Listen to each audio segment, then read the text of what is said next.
What's this? Happy Camtober, everybody.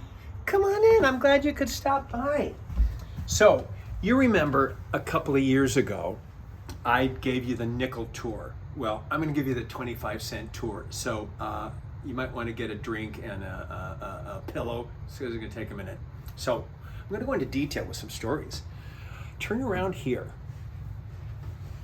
This skeleton here, it's about 60 years old. I had this one when I was a kid. This isn't the very one, but you know, that's what eBay's for.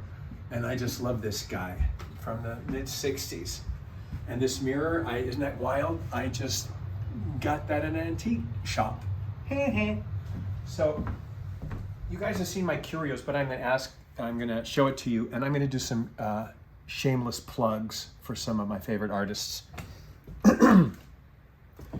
First of all, this urn and this plate here, for example, and this little jack-o'-lantern guy, or JOL as we say in the trade.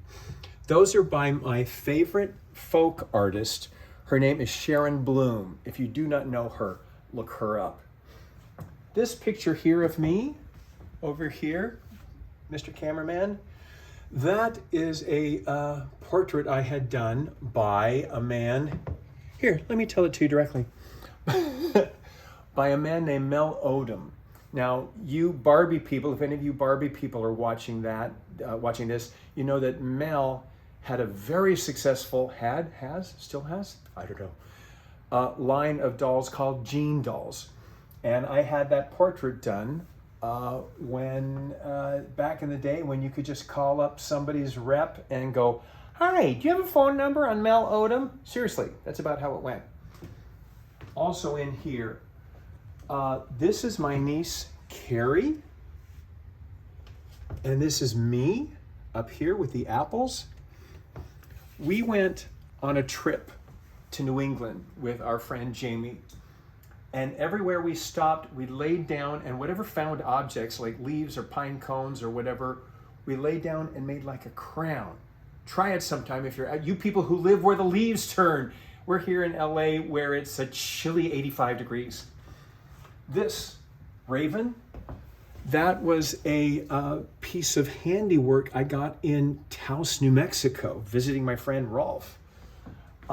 This little doggy was, made by a Halloween collector. And this guy here, that's from the 1920s. That's an unfolded nut cup. That's right, nut cup. And I just love that, as you guys know, that 1920s art. Okay, we're walking. This fellow here, he's from Italy. There's a shop here called Pergolina in Toluca Lake for any of you who are Angelinos. And this artist, so many masks, wonderful stuff. What was that? What popped? Air conditioning. Ooh, there's ghosts in my air conditioning. So I'm not gonna drag on with stuff in here other than that I've been collecting this stuff for 40 years, everything from the little plastic guys of the 1960s. These here are bobbleheads from Germany in the 1930s. And that book right beside it that says Denison's Bogey Book, those are from the 1920s, and they are filled with ideas for your Halloween party. What do you think of that? This witch I got on my trip to Prague, hand-carved, one of a kind.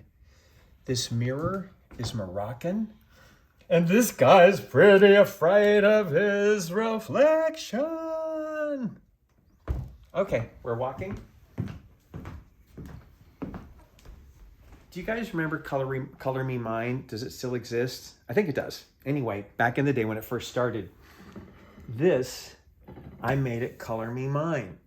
Some of you may know the reference from grammar school.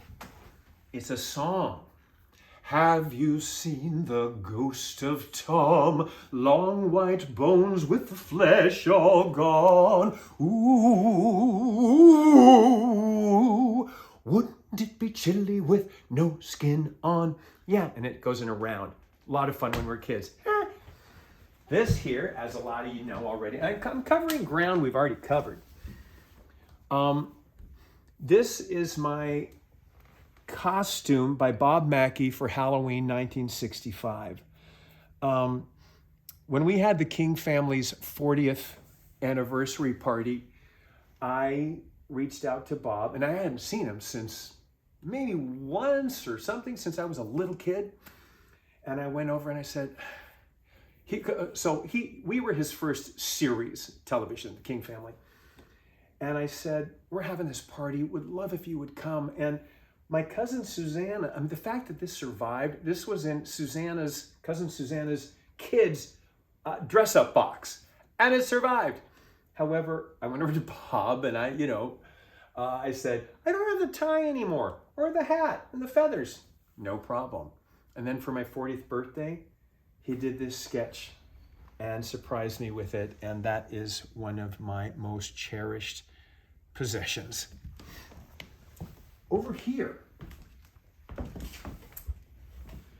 this cat with the pumpkin, that is crepe paper from the 1920s. Crepe paper was it was ephemera, disposable, and some of it has survived. For those of you that collect Halloween stuff, know this. I bought a traveling salesman's book of the various designs in the crepe paper book. This pizza pie here, those are party hats, again, from the 1920s. And photos, just all my photos of my friends at Halloween. This, also from New Mexico, this hoe as in, the garden. Isn't that something else? Love that. And this is an actual poster from Disneyland that actually hanged in the park. And I love Haunted Mansion, the best ever. Let me show you my very cluttered mantle. Just stuff I've collected over the years. If you can come on close to this spooky photo, I was up at I have a cabin up in the mountains local here, and we were doing facials. And those are, the ones that they're just like pieces of paper kind of sort of you lay on. And we just went outside of the screen door and pressed our hands against it. And that's what you do for fun. This gate I bought in an antique toy show. I have no idea what the origin of this is. If it was part of a spooky dollhouse or maybe some rendering for an architectural firm. But it's pretty spooky and pretty amazing. And it weighs about 5 million pounds. Dolly heads. Hands with no arms, right? You know how that goes. And we're getting toward, we'll call this halftime. In a couple of days or a week maybe, I'll show you the rest of it. Happy Camptober.